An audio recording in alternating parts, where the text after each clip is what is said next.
Thank you for joining the Clarity and Purpose Show, where cause-driven business leaders share what you need to know to align your purpose and your team. They'll drop wisdom and knowledge about why they lead, what challenges they face, and how they remove the barriers that keep them from growing. Our guest today, more importantly, is a family man. He's an international speaker, author, blogger, leadership advisor, and a pastor. He's implementing the message of leadership and purpose in the business world. He continues to disciple hundreds of teens and adults through one-on-one mentoring in small group meetings. He is on the pursuit to help you discover your purpose. Please welcome our guest today, Alex McElroy. Alex, thank you so much for jumping on the show today. Thank you for having me. I'm glad. Yeah, man, it's exciting. You're in Chicago. I'm in Fort Worth. It's great. We have technology. We can do this. And, yes. You know, we already introduced you at the end of the show, so we're just going to jump right into the meat. People love to hear, why do you exist, Alex? What's your main purpose? Yeah, and I like how you said that, because the way I define purpose is, what is the original intent? Some of the questions that I might ask somebody to help them find purpose. And let me back up. My purpose is to help other people walk and live in their purpose. No, that's good. Yeah. And so I think it was Mark Twain who said, the two most important days in your life are the day you're born and the day you find out why. I like to help people figure that second day out, if they haven't already. And if they have, and maybe they got off track, then what can we do to get you back on track? Yeah. No, that's good. So and that's why we loved, like, when I was reading about you and then got connected to you, like, our whole show is clarity and purpose. And then you're like, well, I'm all about helping people discover their purpose. And I'm like, well, we have to bring you on. So what are some practical ways that you do that? Studies show that, depending on the study, but 65, maybe 70% of people, even if we just take the US, if you poll them, they say they hate their job, or they'll say something to that effect. And I just don't believe that we exist, or that we're put on this earth to hate what we do, 70% of the week. And so if that's the case, then there's something that has to be tweaked. So when I'm talking about purpose, I'm not talking about a job per se. And so I have to clarify between what I would call your work and your job. So what I'm designed to do. And for a lot of years, I was doing both, because my particular purpose did not fit in my jobs. When I was in the insurance and financial services industry, I would leave there at night or on the weekend and go speak somewhere or do something. And at some point, you can't be a master when your time is split, when your mind is split. So getting people to find that deeper level why, which may, ideally fit within a particular job or particular area of influence. If that's the case, great. And when I say if it fits, you're able to make money, you're able to do what you feel you're led to do and called to do at the same time as making money. And if you can't, you still have to make money, obviously.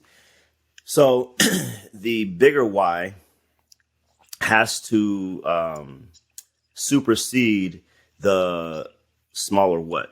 And what I mean is, when you're doing whatever you're doing, the reason you do it matters more than what you actually do. The other thing about that is, when something like a pandemic happens, God forbid, your why keeps you grounded. And so a lot of people, rightfully so, went through a lot, freaked out a lot. But I remember writing a blog post near the beginning of the pandemic. And I said, can the coronavirus propel your purpose? In other words, changing our perspective about this life-changing, world-changing situation. But how can you redeem it? In other words, the purpose you have does not change, does not go away, no matter what happens in life. So then all those things you said, I don't have time to do X, Y, Z. I don't have time to read this book. I don't have time to plan this. Everyone had time, especially for that first month or so, because everybody was stuck in the house and we didn't know what was going on. Well, what did we do with those minutes? What did we do with that time? That's going to determine how we come out of the situation. So I'll just give myself for an example. I'm used to traveling and speaking. That's the one thing I couldn't do, obviously. And so I learned video editing, I learned how to do this type of stuff. I don't use this particular platform, but I use a different one. I learned how to record videos. My reach actually kind of extended farther than it could have had I been flying, because I connected with people in India and Pakistan and Ghana and speaking in different venues and, well, not venues, but it's different situations and events for them. So New Zealand. And so now, once we come out of this, I actually have a wider scope, a wider reach to further advance my purpose. And so I think perspective matters. One thing I always tell people is circumstances are only unbearable when your purpose is indefinable. Once I know my why, almost any what. Now, some things are going to be hard to deal with. I get it. People die. I'm not saying gloss over those things. I'm saying those things will never erase or supersede the ultimate reason or ultimate intent for why you're here. So that's good. I don't know if that answers the question or not, but yeah. And I love the idea, like you said, slowing down last year. We actually took some time in our business to really refocus our mission, like what we're doing just for the business, even like we know what we're doing, but also like, what are we doing in the business now? You had to kind of refocus. But you do, so just give a couple practical ways you help people do this. I know you're obviously, we mentioned leadership and you're speaking and all that, but what are some practical ways you do this during the week? One thing you said is very important. And one thing, especially when I'm coaching or about to enter that type of relationship, is what is your vision? If you don't know where you're going, I can't help you get there. And if they don't have a vision statement or a proper one, that's the first thing we do. Like maybe the whole first session is just, okay, craft that. Let's get some keywords and let's figure out. I had a client in New Zealand, and that's essentially what we did. And then from there, it just kind of, how does everything you do point back to that? Because a lot of times you can go to any organization, any church, you can go to a lot of places and you'll see on the wall their vision or mission statement. And then you ask them, what are the 5 things you do all the time? Those things have nothing to do with the vision statement or the mission statement. And they're not bad things. They're just not pointing back to your goal or your ultimate objective. And so sometimes it's just a question of aligning with what you said you wanted to do or be. So I had to, for myself, if my goal or my purpose is to help people find and walk in theirs, then in some way, shape, or form, everything I do should point back to that. And so when I was in the insurance or financial services industry, there's nothing wrong with that. And it was a lot of things great about it. But it took time away from me being able to fully enter into my own specific purpose. And those are tough decisions, because you walk away from money, you walk away from stability. But at some point, there's that part you can't buy, which is I don't want to say happiness, because I think that's just an emotion, but the joy it's intangible that comes from knowing you're doing, the fulfillment, exactly. That I'm doing why I'm living the reason that I'm here to live. And so I help people, get back to your primary vision, ask the right questions. Yeah.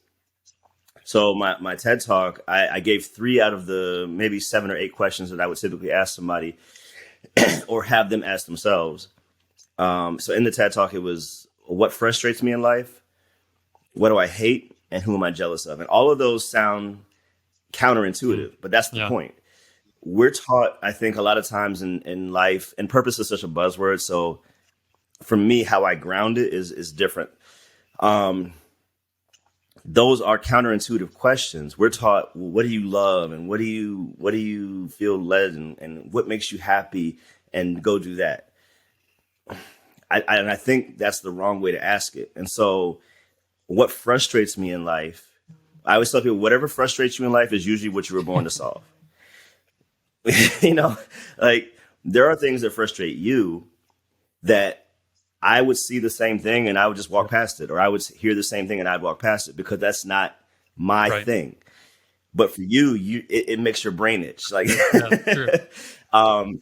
right. Same thing for me. There's things that frustrate me that most people don't even notice. Well, that's a good indication. And so what I never do is tell someone their purpose. I help people discover it. And I said it because I don't believe any person can now tell another person what their purpose is. I believe only God can do that, essentially. But the way we figure that out is helping them connect the dots. So I can look back at ninth grade and I can see signs of gifts or talents or joys or passions that were being developed at that time. And now I'm able to look back and connect all the dots and say, okay, now I get a fuller picture of myself. Do homework on yourself is essentially what I'm saying. That's good. So, yeah. Okay. Now, what's great is, I feel like even in this, you're so confident in what you're doing because you've discovered truly what yours is, right? And it's helping other people discover their purpose, which is in a way unique because it's like people would say, well, what is your purpose? Like, well, no, it's doing that, like helping you discover what your purpose is, right? That's awesome. Yeah. Okay, so let's dive deep then. This is getting personal. So for you, Alex, for you, how do you get in the way? How do you get in the way of helping people discover their purpose? Since that's your purpose, how do you get in the way of that? So, wow. I'm very persistent and pretty much consistent, but sometimes to a fault. So the whole perfectionist thing, even as I tell other people comparison kills, I still struggle with that. And the thing, and I'll go a step further. You won't tell it right now, but I'm actually an introvert. The only time where I'm not is when I'm getting to do what I love doing. And it's weird. I've heard, and I was riding back from a training, right? It wasn't a speaker training per se, but that was part of it. And as we're riding to the airport, one of the trainers was actually in the car with us, and she was like, I can't wait to get home and just sit with a book and just do nothing. Just being a friend. And there was only 25 of us, and it wasn't like she was speaking before thousands of people. And we're all friends, so it wasn't that type of situation. And I've spoken before 1,000, 1,300, 1,500 people. And when I'm on the stage, I'm good. Once I get off, I don't want to talk to anybody. I do, but I don't. But it's more what people don't understand, I think, about introverts is it's not we don't like to be around people. It's we in your brain, you want to control who you're around and how you're around them. I don't like small talk. I don't really like networking. I know I need to do both. And so it is what it is. But I want to, when I'm not doing something like this, where I'm engaging in something I love, I'm fine by myself watching the game and talking to no one. I'm okay with that. Now, so let me tell back how that relates to your question. Even to post something on social media, which we all have to do because you got to stay current and relevant. The mental angst that I might go through just to post something that's not controversial. It's just, what are they going to think? Or who's going to, like the brain gymnastics that I go through sometimes. I frustrate myself. And so getting out of my own way, kind of to your question, to just say, is this going to provide value to somebody? If so, just do it. And I typically end up doing it. But then I look at people and I'm like, you posted 10 times today already?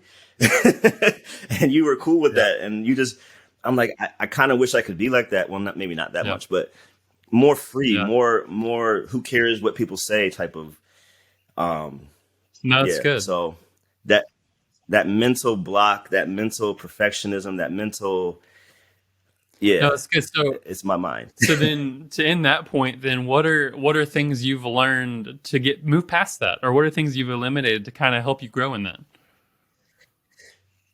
Yeah, part of it is just seeing the results. So when I do put something out there, or especially if it's a video I create and it's actual content, the feedback say that now I have confirmation that this did help people. There's always the one or two detractors, but this did help somebody. This, I'm getting thank yous. I'm getting these types of things. And so now I know this wasn't just in my head that I thought it could help somebody. It actually is helping people. So you have to just click send or click post or whatever it is. You just got to do it. And then as you do that, you'll start to see that what you think to be true is actually true. And there's so many people who are I don't know, like artists and different things of that nature, that they just put their stuff out there, and the way people responded to it, and now they're famous. And you just got to get over yourself at some point and say, people post a lot of stupid stuff. Yeah. At least I'm trying to help somebody. Yeah, I mean, part of it is that you just gotta. I tell people, do it scared. There's people who are like people who I was at the TED event with, and afterwards they're like, "Man, you were so calm. You were so," because I was. Most TED speakers are not professional speakers, Right. and so that was kind of unique for me. But they were asking me questions about how do you do this, and they don't know, or they didn't see, and other people who watched it later backstage, what you didn't see was me jumping up and down, me sweating, me pacing back and forth. But once I get to that red dot, it all goes away. So I don't want people to think, oh, he's so calm, cool, and collected, and he's never nervous. No, I'm always nervous. That's good. Always nervous, but you got to do it scared. And if you believe what you're saying, if you believe what you're doing, at some point you got to leave. That's good. And to that same point, when you believe in what you do, it should make you a little nervous. It should make you excited. Like if you truly believe what you just want to get it out there.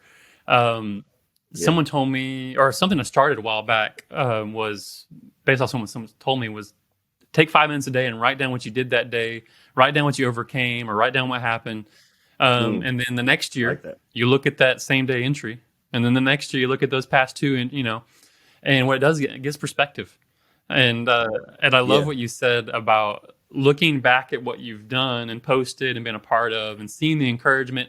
I'm sure you get negative stuff too. Anyone doing anything great is going to get something negative. So that's that to me. I'm like, great, then you're doing something great. But the flip side is like people are changing and things are happening, and it's like, cool. Use that to fuel what you're doing, which is so great. So yeah, I would have, obviously we haven't spent a lot of time together, but I wouldn't have guessed that off the bat. So I love that. I love you went that way, because people are totally that. Yeah, and most. So I'll say this other thing. I don't know if studies, but I've heard other people. I've heard Beyonce's an introvert. I've heard a lot of people who you wouldn't think who perform. In reality, they're introverts. The only moments where they're not is when they're doing that thing that you know them for. And actually, so in that same car ride, when she said it, and I was like, yeah, I'm an introvert too. And then the whole car, all 5 of us were, but we all speak publicly for a living. And I think it's kind of, it's unique, but I think it makes sense because it keeps you on your toes. It makes me, for example, I over prepare so much because that's the only way I know how not to make a fool of myself on the stage. So what you're really scared of, what we're all really scared of is the public embarrassment. The way to overcome that is to prepare so much that you know whatever you're going to do inside and out. So in some ways, that fear, it's a healthy fear because it keeps you sharp. It keeps you on point. It keeps you perfecting and honing your craft. So that's good. It's good. No, that's really good.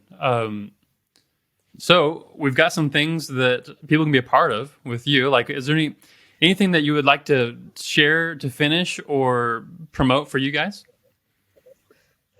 Yes. So I am getting more into this. I had a client, and then I went back to school. So to get my master's, but I'm doing more purpose coaching and leadership coaching. So you can go to my website, alexrmcelroy.com, and you can, click the link and we'll set up from there. The other thing, so I also have a nonprofit side of me, or side of my life, where part of the thing I speak on is something called apologetics, which is giving defense scientific, historical, archaeological evidence for a Christian worldview. And I know that's not for everybody, but if it is, then there is a link at proofforthetruth.org, or you can click to become a donor, because I need to start raising funds there. I need to hire somebody. So things are moving. Yeah, no, that's good. So we'll put all the links in the show notes wherever you're either watching or listening. You can find all the links to connect with Alex, to connect with him. Go be a part of what he's doing.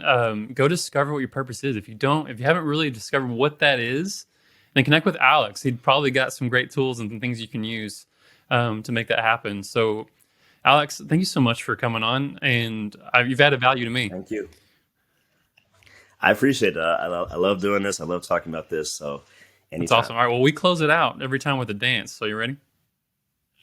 All right, let's do Let's do it. it. Here we go. Here we go. He's got the head bob today, so he's keeping it simple. All right. It's time for the segment Maximizer. We sent our guest a list of growth items to pick from. Let's see what our guest picked this week to maximize on the show.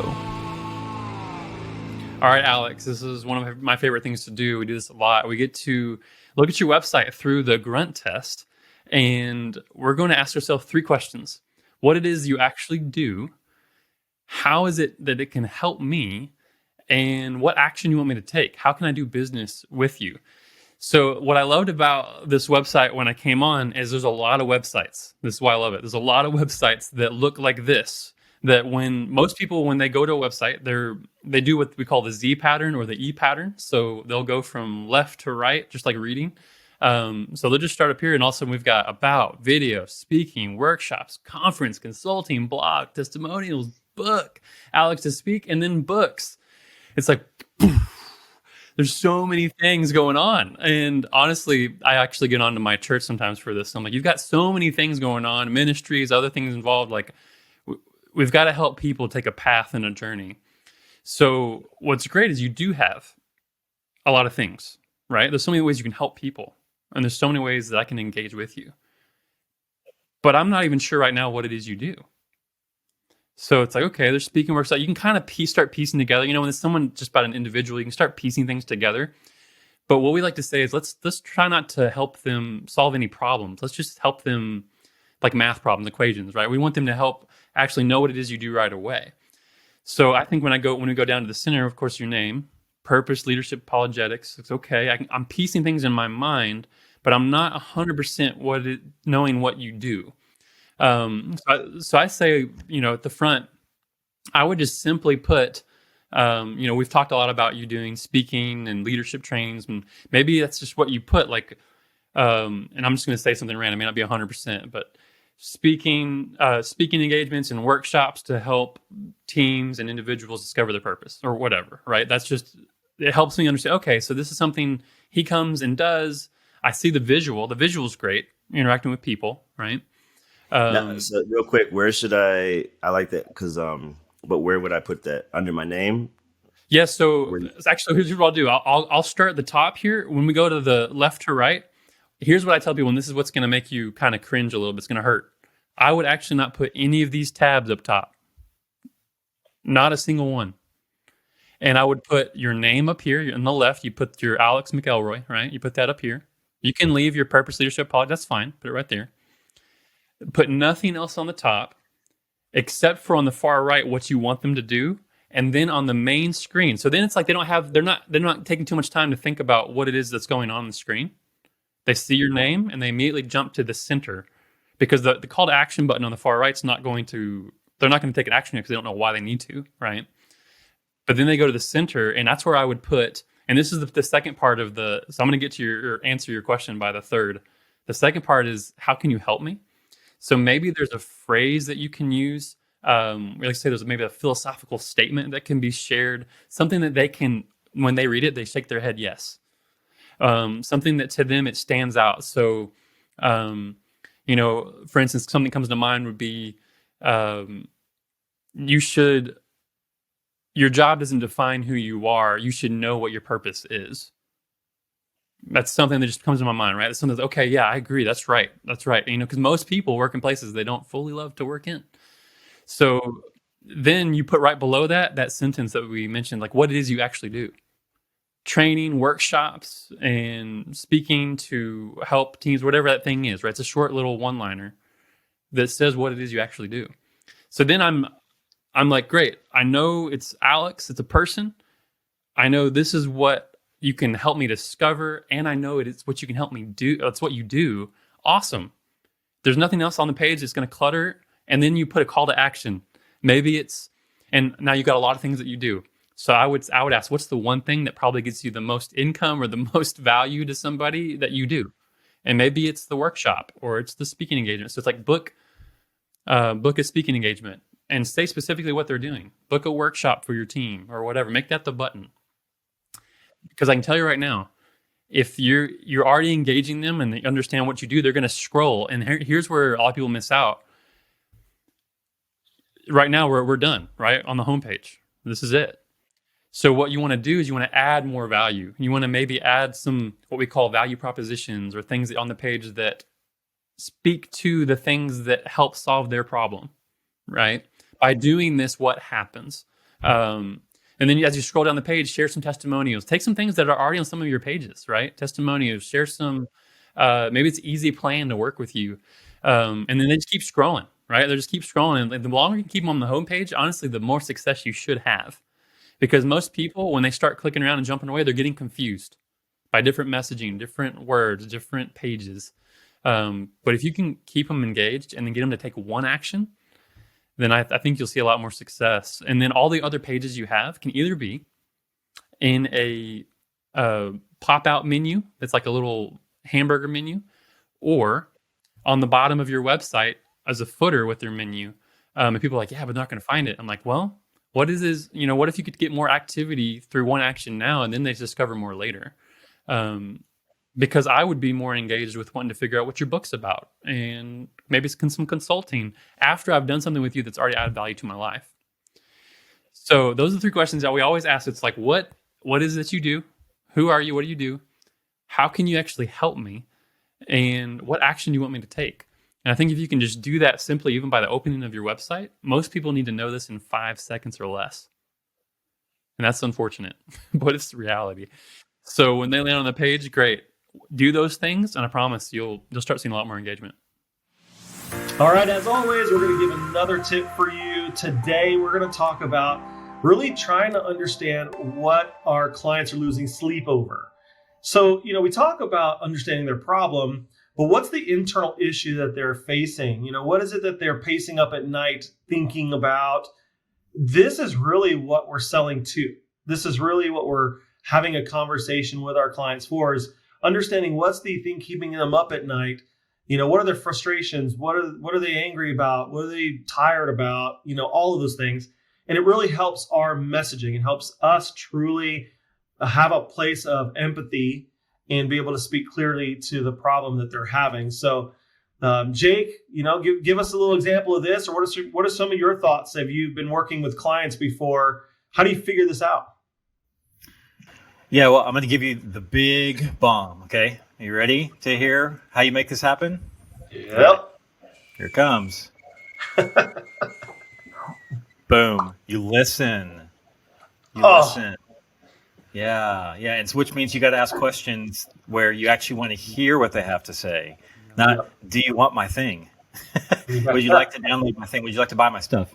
And like when you're at networking events, for example, if you're ever going out and you're making your pitch and you walk up, do you like talking to the person who says, hey, here's my card, I'm Jake, I'm a business coach, I would love to learn more about your business? Or do you want to talk to the person who says, hey, I like your shirt, that's great, my name's Jake, and what are you passionate about?